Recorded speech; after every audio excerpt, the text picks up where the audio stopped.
I was appearing for the exam for the first time, and I had not prepared subject wise, like uh, only for nephrology. So I felt that actually this could have been an advantage for me compared to other students and other post MDs who had already spent 1 year preparing for the subject of their choice.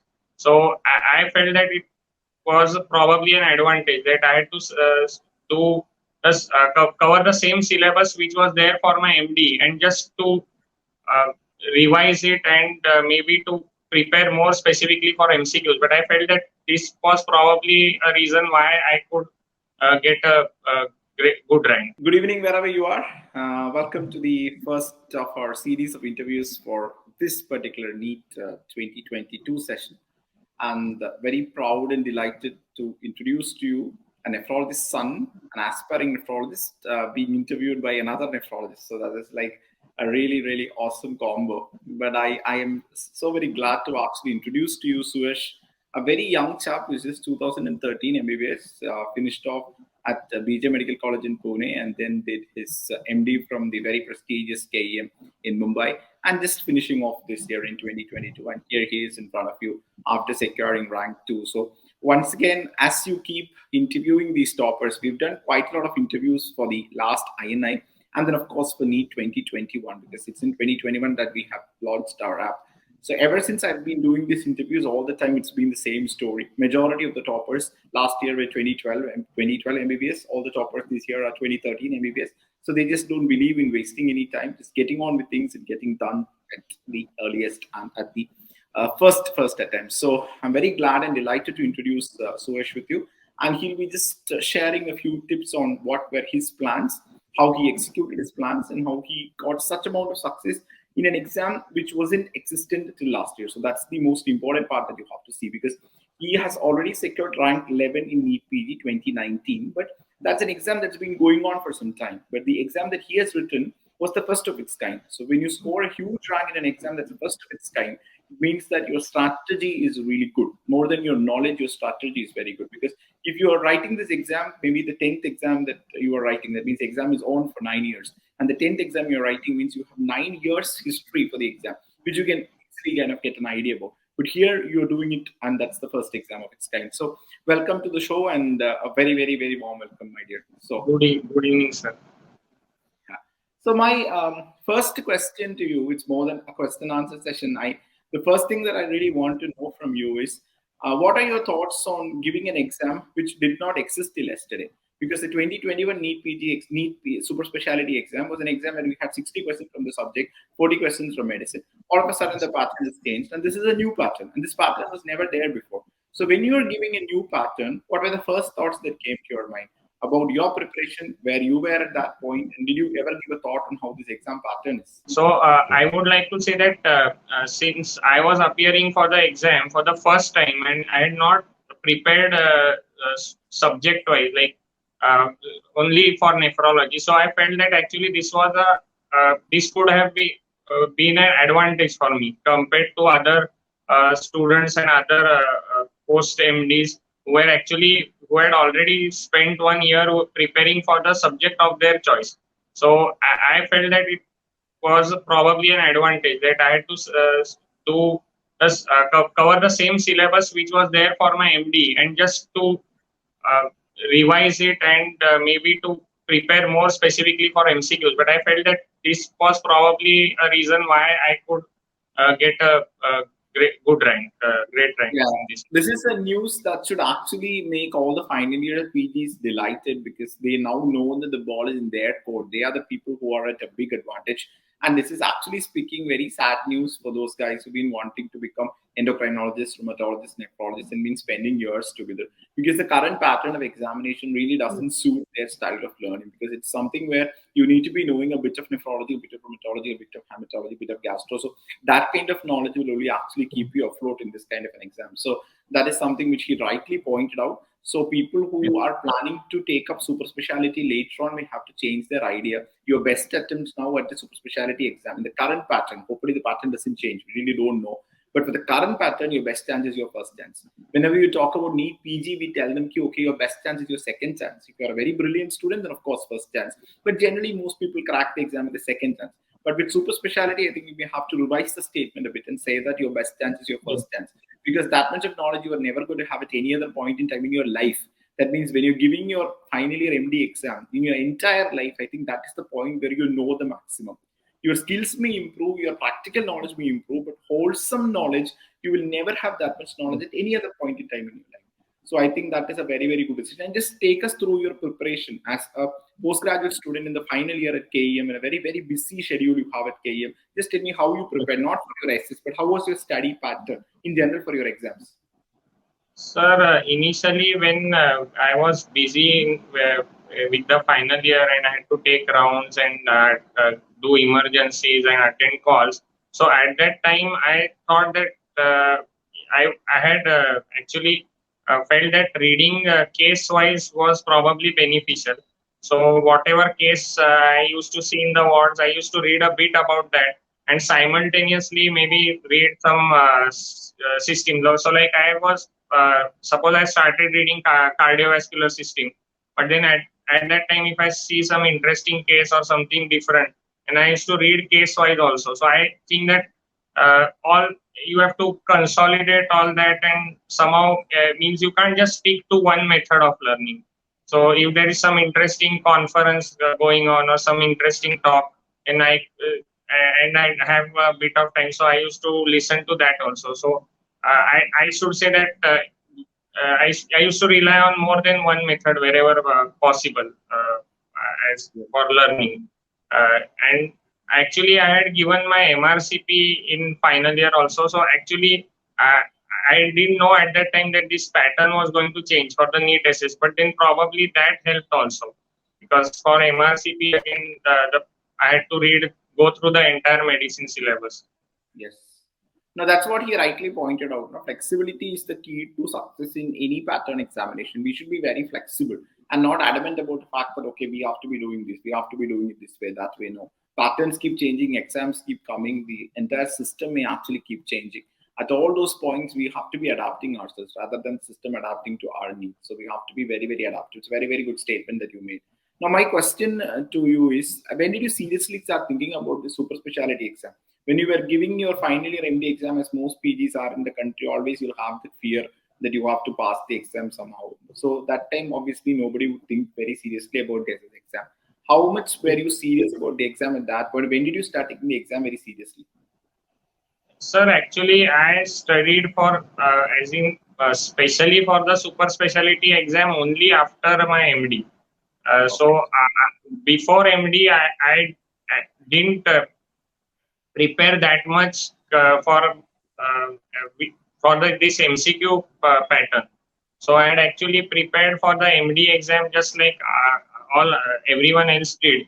And I started considering that with this new pattern being announced after the MD exam, so I felt that since this was a good opportunity for freshers like us who had just recently cleared the MD, so I felt that that was the way to go, and I could actually clear it in this attempt. So that is when I seriously started considering. So there was around 2-3 months between our final MD exam and the NEET SS. So I think in that time itself, I started studying, preparing seriously for the exam.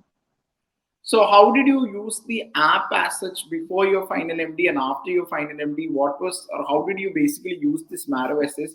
Where we used to the Marrow style of teaching before as a postgraduate student, before that during your undergrad times and clearing your 2019 entrance exam, did you use the Marrow PG app? So how was your journey with Marrow as a student?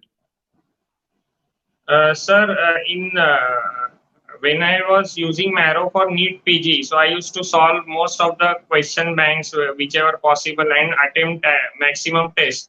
So for the NEET SS also, I did the same thing. I initially started watching the videos. So wherever possible with all the time constraints, so I watched whatever videos. So I used to selectively watch videos, like few videos from a particular system, especially the topics which I felt were more high yield and maybe sometimes can't understand them just by reading. So I used to see those videos, maybe not complete all the videos of a particular subject, like let's say 50% videos of a particular subject, then change to another subject. And then I used to attempt maximum tests as far as possible, and then just go through the explanations. So that is how I tried to approach. So I didn't complete 100% of everything. So I just tried to tailor the studies according to what I felt. So What did you feel as whichever. what did you feel as a plus point in reading versus watching a video about a topic? How do you compare both? Like if you have, Sir, what did you choose? yes, sir. So actually, like for example, I saw your videos on glomerulonephritis. So the way you have given the approach, so the approach to a kidney disease and the approach to glomerular disease, I think so. Once it can work both ways. So like once I watch the video and then I read, so I'm already one step ahead. So I know what to read from the book, what to pick up, and I have a broader understanding of that. And Yes. I think the same thing might work in a reverse way also. So once I read, there are some points which I have read, but I'm not actually aware of how to Why? apply them or how to utilize them. And then you always have a habit of mentioning the clinical importance of everything and not just the MCQ part. So I think that way it helps not just in the exam, but I think that it will help immensely for in the clinical practice also. So I think the videos are there to really change your approach and not just give you extra points to note down. That is what I felt. Were you actually fixed, being the son of a nephrologist, were you fixed from the beginning itself that you wanted to pursue a career in nephrology, or is it at certain point that at a point that you decided that no, nephrology is my way forward? When you joined MD course, were you having the same idea, or did you change in the midway? Did you change midway through the course? So when I had joined MBBS, I always wanted to do MD medicine. So when I joined medicine, I was not sure as to whether I wanted to take nephrology or not. But then I wanted a branch which was close to medicine and which is a broad branch, as in which incorporates all the major systems. And although it's a specific, neph- like nephrology specific for the kidney, but eventually you have to know everything. So I think that is what actually pushed me into uh, going for nephrology or selecting that as my subject or wanting to pursue it. So I wanted a branch which was as close to medicine as possible. Yeah. Most of the people who pursue nephrology as a career actually do make the statement at the beginning. But as you join nephrology course, you'll understand that 30% of nephrology is only related to medicine. The rest, Yes, sir. 70% that you're going to study is going to be totally different. Dialysis, including chemodialysis, peritoneal dialysis, different science. It's a totally different science, totally different. And transplant is also a different science. It's not very much Yes. related to medicine or anything. So medicine part would be that one third in nephrology that we see in the hospital setting. That is the IP setting, Yes. AKI, which is very close to medicine, or maybe CKD, certain complications in CKD which are close to medicine. But apart from that, I have also heard this from many people. I have myself said this so many times that medicine is very close to nephrology, but in reality, when you look at it, I don't know how much it's true. Okay, so when it comes to your Harrison reading, there's another question which many people want to ask. How have you used Harrison? Have you just blindly started reading Harrison, or you clubbed Harrison with a video? What is your advice to a person who is now in second year of MD, almost finishing second year of MD, about to enter final year? How should he use Harrison with the videos? So I don't think that it is possible for everyone to read Harrison from cover to cover and memorize it blindly, especially. So I think you should take help of the videos and then read, or maybe read and then you watch the videos. But whatever it is, you need to selectively. I think that is better that you read maximum topics selectively, like whichever topics you are more likely to encounter, you should read them first. So like in a particular system, you may not require all the topics for your MD. So you should read those particular topics first, and then later on when you have time you can cover the rest. So that is what I feel. And then maybe it's, if possible, you should you should watch videos or maybe attend some talks or something. So that also helps. That is my approach. That was my approach. When you actually sat for the exam and when you got the paper at hand, or when you saw or scanned through the questions, what was your initial impression about the paper before discussing with others? What was your impression about the question paper, NEET SS 2022 paper? Because it's the first of a kind exam. It was not there till last year. So when you saw the paper first at the beginning, what did you feel? Like, was my strategy correct, or what are they expecting from a student? What do you feel they're expecting from the student? So what I was trying to say is that I don't think with this pattern they are expecting the same depth which was there for the earlier pattern. So for each individual subject to really read and go into the depths of each subject, I don't think that is what they are expecting with this kind of a pattern. That is what I felt looking at the paper. Like most questions were somewhat even. They were some of the questions were probably some questions you would expect in NEET PG actually rather than NEET SS. That is what I felt. And then few questions were clinical. So it was actually a mix of questions. Like one-liners were there, clinical questions were there. But overall, I should say that they were probably slightly easier than what I had expected. Slightly easier. I won't say all of them were easy, but then that is what I felt. So I felt that overall the coverage of the subject needs to be more than going into with this pattern probably than going into the great depths of each subspecialty. Yeah, that is exactly what I wanted to tell you. See, we can't predict the exam pattern. Exam pattern keeps changing, and we have to be flexible to the core. So when you see a pattern like this, having reasonable understanding in each specialty is the whole point, and that is why people who are just passing out are actually doing extremely well in this exam. So if you are a repeater, please don't lose heart out of it. Just get back to the medicine point. Get back to medicine videos. Just watch them. Just watch the NEET PG videos also, so that you slowly develop an understanding. Because what I have understood is 105 out of 150 questions when I saw are basically NEET PG level only. They're just in NEET PG standard. The rest of 45 questions are only actually of SS standard. Of that, again, I want to come back to that. There are about 25 questions also which are core ambiguous questions, which you cannot prepare, you cannot study. So what was Yeah. your, see, people after coming out of the exam were telling about, like, you start genetics videos, please start genetics videos. But how can we keep teaching like that? There's no end to teaching that way. I think whatever you know by your UGA and as well as your entire course, which is of 10 years duration now, that only you can answer. So we can't keep studying for everything. Can we study genetics and go for the exam? Then we have to study statistics, we have to study dermatology, we have to study Yes, sir. psychiatry. There is no end to learning that way. So what is your comment on these ambiguous questions? Yes, sir. So I feel that, like you said, it's not possible to prepare for all of these, and most of them were not difficult. That is what I felt. Like most of them were logical questions.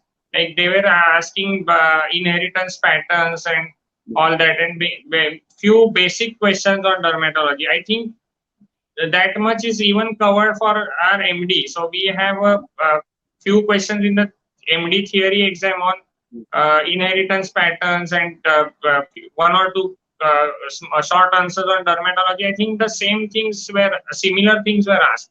So I don't think we need to prepare separately for these questions. That is what my That take. is what I have also understood. No, like people who have secured good ranks this time around in NEET SS are people who have actually secured very good ranks in NEET PG. If you, I was just seeing through, most of them were actually are NEET PG toppers. So basically, they have studied all the subjects very strongly as an undergrad student to crack NEET PG. And you know, to crack NEET PG is more difficult any day than cracking NEET SS. So Yes, sir. NEET PG preparation, if you have done that thoroughly, then that is enough. I mean, you don't have to do any separate preparation to actually speaking counter this genetics or pediatrics or skin or psychiatry. That is absolutely not required.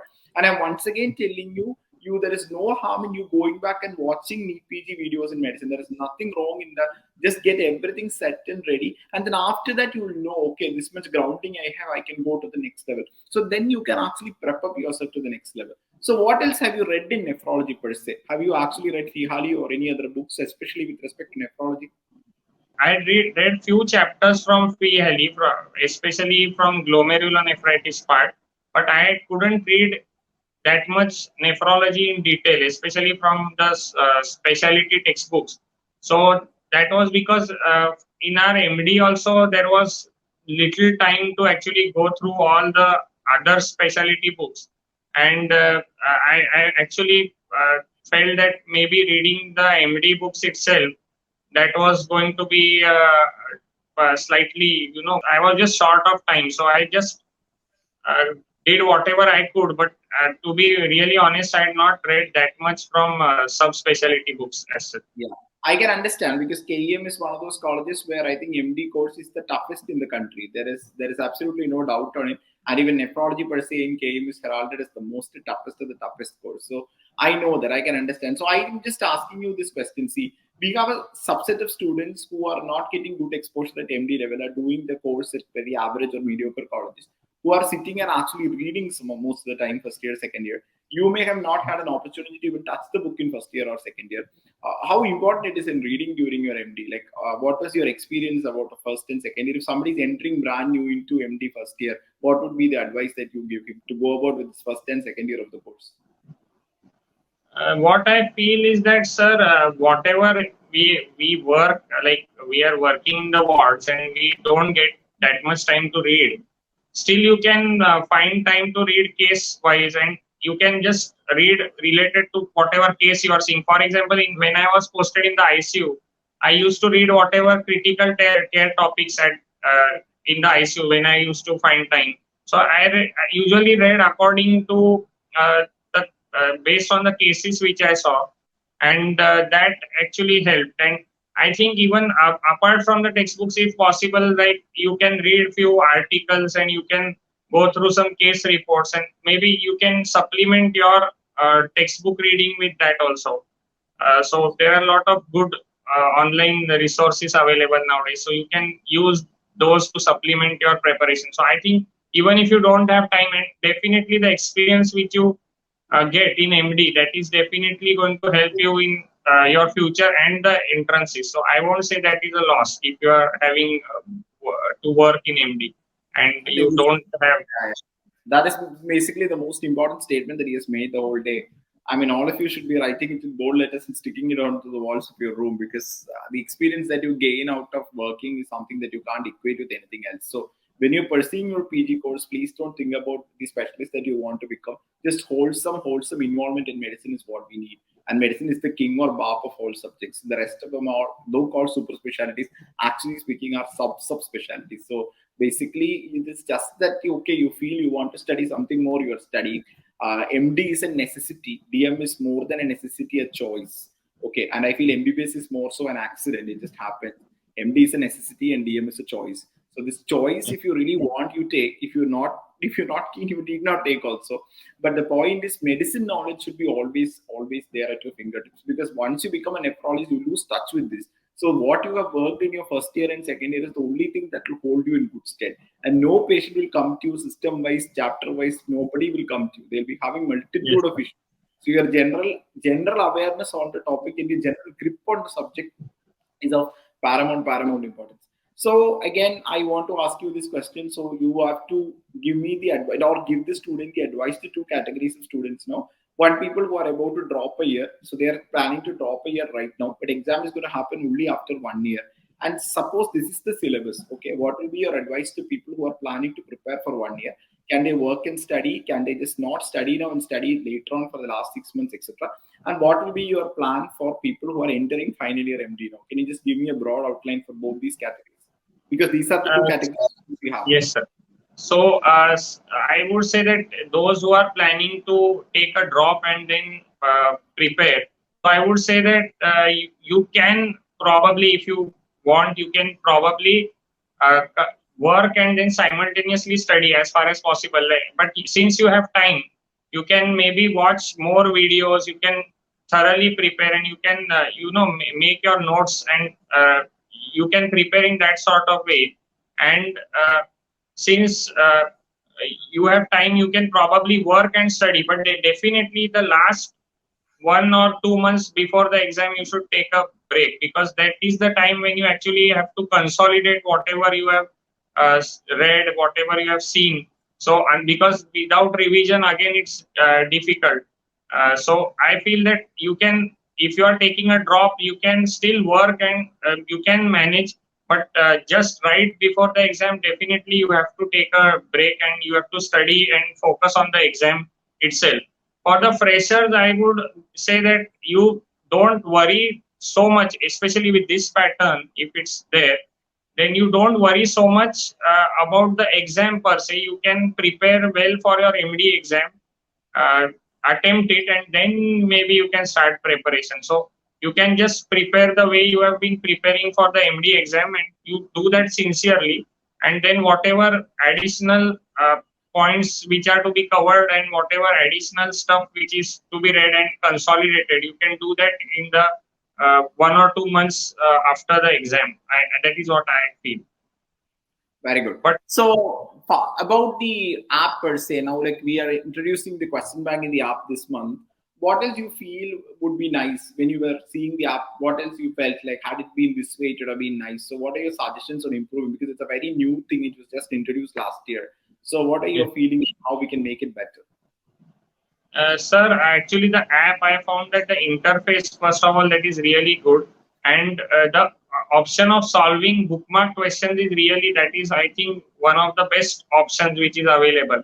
And with introducing the question bank, I think that option you can utilize even more. So along with the test, whatever questions you have solved, and then you find that you want to review them. So there are few questions in which, like Marrow has lots of good questions in which you learn actually 4 points from, or 4 or more points from a single question just by reading the option. So by ruling out or eliminating which of the following is not true, which is true, you're actually learning 2 to 3 points or 4 points or more than 4 points from one topic just by solving those questions and then reading the explanation. So I think the option that now that you are introducing the question bank, that's a really great addition. And the option of solving bookmark questions and reviewing them is a great option. And plus the tests are being regularly conducted. And actually, that is when I actually started realizing that I could actually attempt and maybe get a seat this year itself, because in few of the tests I got good ranks. So I felt that I could actually push. So that way also it helps in boosting your confidence.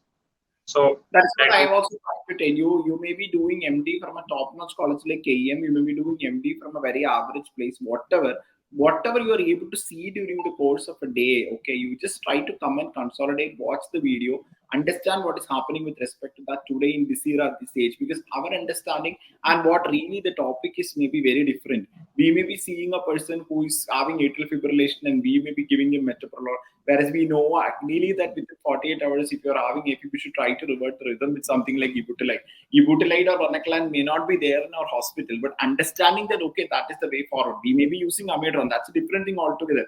But understanding, okay, this is ideal scenario. I am not in this ideal scenario, I am using this. That is what actually really boosts us. That is what really boosts our confidence. Because otherwise, what will happen, as it's happening with most of the students, is we are used to some kind of a training. We will never know whether it is right or wrong, and instinctively we will keep doing that. So when you actually see the video, you know, okay, when that is done, when what is to be done ideally in this scenario, that is not there, then what else can be done. So that is what really boosts our knowledge, boosts our understanding. So that's why I'm telling you, don't just go behind books and reading books. Go for updates, articles, and videos, which will actually yes, help you boost the grounding, get a grounding, and then after your exam, if you feel that you want to give SS, you're always there to give SS. And again, if you want to go for, you can then study that subject in detail. So all those options are there right in front of you, and it is for the student to wisely choose it. What about clinical case presentation, ECG, ABG, and X-ray? How did you actually learn that during your MD course? Did you have any special method, or did you just routinely following that? sir, we were thankfully we were exposed to a lot of ECGs in KM.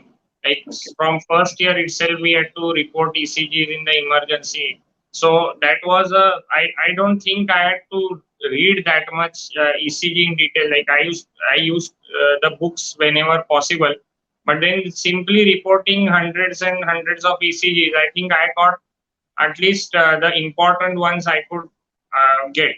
So I think that was the key. So just seeing maximum ECGs and clinical cases are also, I think, important, because not only for the MD exam, but in general, they help you build your approach. So even when the investigations are not available, you already have an idea of what to do, and then you just confirm it with the investigation. So that itself is a very rewarding experience. So I think as far as ECGs are concerned, whatever were asked in this exam, I don't think they were anything out of the blue. They were the routine ECGs which you might encounter in the emergency when you are working. So I felt that didn't have to read that much in detail or prepare separately for those. And clinical cases definitely more. The approach to the clinical case is definitely important. So once you build a good solid approach, so even if you can't diagnose in the first instance, and you will eventually reach the diagnosis and eventually you can manage. Yes, so that's great.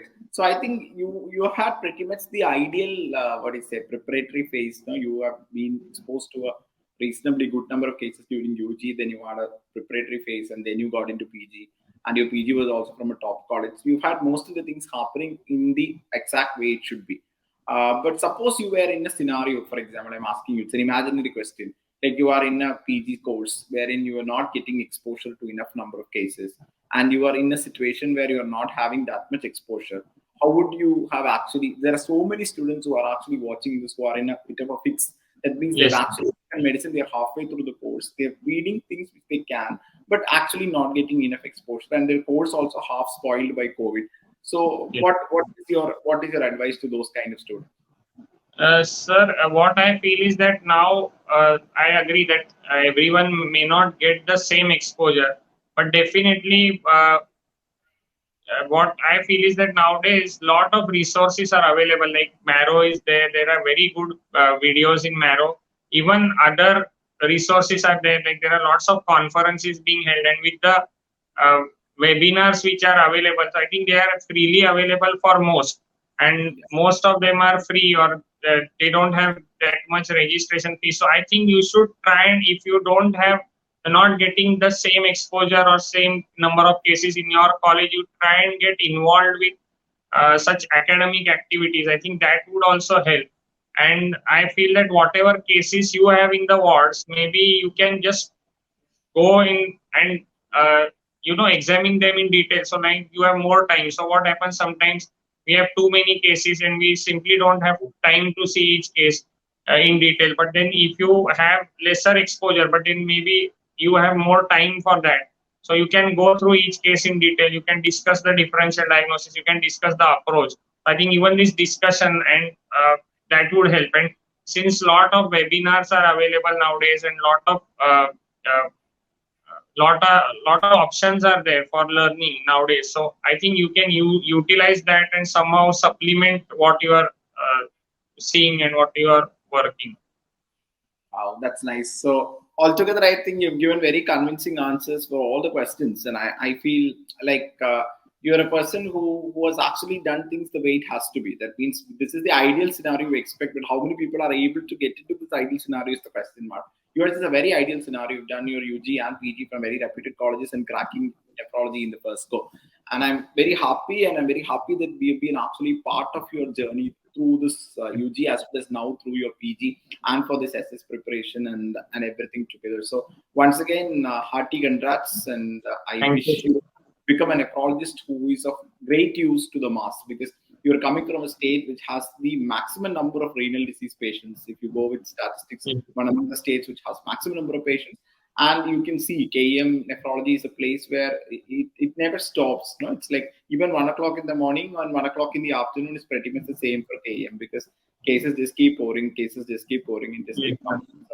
I just hope that you become a nephrologist who is really of use to the mass. That's basically what I wish for and I pray for. So very, very interesting. Thank you so much. And once again, congrats from the entire team here. Thank you. Thank you, sir. Thank you.